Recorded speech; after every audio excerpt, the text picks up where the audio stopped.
सवाल आया जी कि द राइट वे ऑफ, अगर आप कोई डीलर बनना चाहते हैं या कोई आप एजेंट बनना चाहते हैं, प्रॉपर्टी का काम करना चाहते हैं, तो उसके लिए आपको क्या करना जो है वो, क्या चीज़ें जो है वो आपको होना आपके पास या आपको करनी जो है वो लाजम है। पहली बात तो ये है सर, आपके पास जो, अगर आपने डीलर या प्रॉपर्टी के लिए कोई भी करना है तो आपके पास एक प्रॉपर विज़न हो उस चीज़ को लेकर कि आपने प्रॉपर्टी का जो काम करने लगे हैं उसका मकसद क्या है। ना कि ये नहीं कि अगर आपने अपने खुद के लिए घर देखना तो आप खुद की प्रॉपर्टी देखने के लिए आप जो है डीलर बन गए थे तो अब आपने डीलर का काम जो है छोड़ दिया। लाजमी याद रखें इस चीज़ के लिए कि आप जिस काम के अंदर, जो प्रोफेशन आपका है, आप उसी काम के अंदर माहिर हैं। ठीक है, अगर आपका profession as a dealer agent आपको लगता है कि आपका ये प्रोफेशन है तो आप उसके अंदर ऑटोमेटिकली आपके अंदर से जो है इनपुट आपके अंदर जो है एक इनपुट होगी और बायर आउटपुट ऑटोमेटिकली ऐसी होगी कि लोग उससे अट्रैक्ट होंगे और आप इस चीज़ को कर पाएंगे। बाकी एज इट इज़ एज कोई ऐसी कोई डिग्री या कोई क्वालिफिकेशन जो है उस वाले से नहीं चाहिए होती है।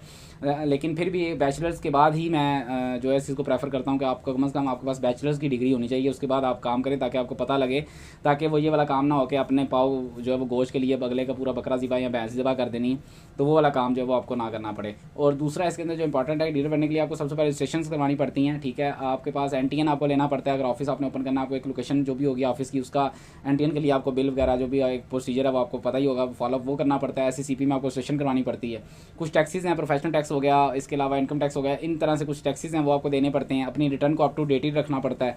ठीक है, ये कुछ मेजर पॉइंट्स हैं जिनको आपने फोकस करना होता है फॉर डीलर और एजेंट बनने के लिए।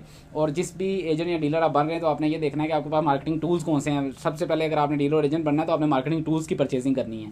यहाँ पे भी आजकल जितने भी डीलर या मार्केटिंग कंपनीज बैठी हुई हैं वो बगैर टूल्स के काम कर रही हैं। ठीक है, उनको पता नहीं होता कि कौन से टूल्स हैं, क्या काम करते हैं। मार्केटिंग कंपनी या डीलरशिप लेने के लिए आपके पास कुछ टूल्स होते हैं जिनके ऊपर आप वर्कआउट करते हो और उन टूल्स के ऊपर काम करके आपको प्रॉपर होता है। अब टूल्स में अगर मैं मेजर पे नाम लूँ तो रिलेटर्स एक बेटर टूल है। ठीक है ना, 360 जो है वो रियल स्टेट के नाम से एक टूल चल रहा है, वो बड़ा अच्छा टूल है।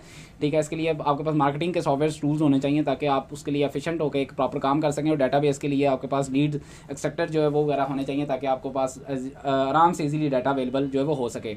और डीलर बनने के लिए जो सबसे मेन चीज़ है वो ये है कि आपके पास अपने ताल्लुकात के अंदर बेसिस के ऊपर कम से कम आपके पास 25 से 26 प्रॉपर्टीज़ ऐसी 25 से 30 प्रॉपर्टीज़ ऐसी आपके पास होनी चाहिए जिनके पास आप जिनको सेल और परचेज कर सकें या जिनके पास आपके पास कस्टमर्स हो।